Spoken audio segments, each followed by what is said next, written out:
ಇದು ಸುಪ್ರೀಂ ಕೋರ್ಟಲ್ಲಿ ಕೇಸ್ ಇರೋದ್ರಿಂದ ಇದು ಹಂಗೆ ಸ್ಟೇ ಆಗಿ ನಿಂತಿದೆ. ಬಟ್ ಈಗೇನು ರಾಜ್ಯ ಸರ್ಕಾರದವರು 56,000 ಹುದ್ದೆಗಳನ್ನ ಒಮ್ಮೆಲೆ ನೇಮಕ ಮಾಡೋಕ್ಕೆ ಹೊರಟಿದ್ದಾರೆ. ಅದು ಒಳ ಮೀಸಲಾತಿ ಇಲ್ಲದೇ ಅದು ನಮ್ಮ ಮಾದಿಗರಿಗೆ ಮಾಡಿದಂಥ ಮಹಾ ಮೋಸ ಅಂತಲೇ ಹೇಳ್ಬೋದು.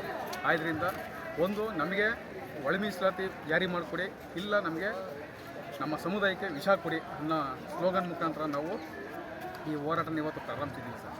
ಸರ್, ಇವಾಗ ನಿಮಗೆ ನ್ಯಾಯ ಸಿಗುತ್ತೆ ಅಂತ ನಂಬಿಕೆ ಇದೆಯಾ ಸರ್? ಖಂಡಿತ ನಮಗೆ 100% ನ್ಯಾಯ ಸಿಗುತ್ತೆ ಸರ್. ಸರ್, ನಿಮ್ಮವರೇ ಸಮುದಾಯದ ಮಿನಿಸ್ಟರ್ಗಳೆಲ್ಲ ಇದ್ದಾರೆ, ಏನು ಹೇಳ್ತಾರೆ ಸರ್? ಈಗ ಆಂಜನೇಯ ಅದು H. ಮುನಿಯಪ್ಪ ಸಾಹೇಬ್ರು ಇರ್ಬೋದು, ತಿಮ್ಮಪ್ಪರು ಸಾಹೇಬ್ರು ಇರ್ಬೋದು. ಈಗ ಆಲ್ರೆಡಿ ಅವರು ರಾಜ್ಯ ಸರ್ಕಾರದ ಪರವಾಗಿ ಸಿದ್ದರಾಮಯ್ಯ ಸಾಹೇಬ್ರ ಹತ್ರ ಸಾಕಷ್ಟು ಈ ವಿಚಾರವಾಗಿ ಚರ್ಚೆಗಳು ನಡೆಸಿದ್ದಾರೆ.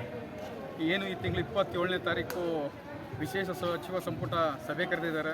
ಈ ಸಚಿವ ಸಂಪುಟದಲ್ಲಿ ಖಂಡಿತ ನಾನು 100% ಇನ್ನು ಮಾಡಿಕೊಡ್ತೀನಿ ಅಂತ ಅಂದ್ಬಿಟ್ಟು ಸಿದ್ದರಾಮಯ್ಯ ಸಾಹೇಬರು ಸಹ ಭರವಸೆಯನ್ನು ನೀಡಿದ್ದಾರೆ.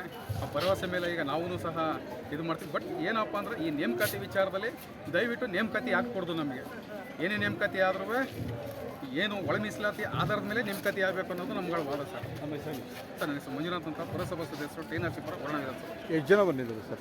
ಸರ್, ನಾವು ಇಲ್ಲಾಂದ್ರೆ ಒಂದು 3 ಬಸ್ಸಲ್ಲಿ ಬಂದಿದ್ದೀವಿ ಸರ್. ಅದೇ ಎಷ್ಟು ಜನಸಂಖ್ಯೆ ಎಷ್ಟು ಸರ್? ಟಿ. ನರಸೀಪುರದಲ್ಲಿ 20 ಜನ ಬಂದಿದ್ದೀರಾ ಸರ್? 20 ಜನ ಬಂದಿದ್ದೀರಾ? ಯಾರು ನಾವನಾ?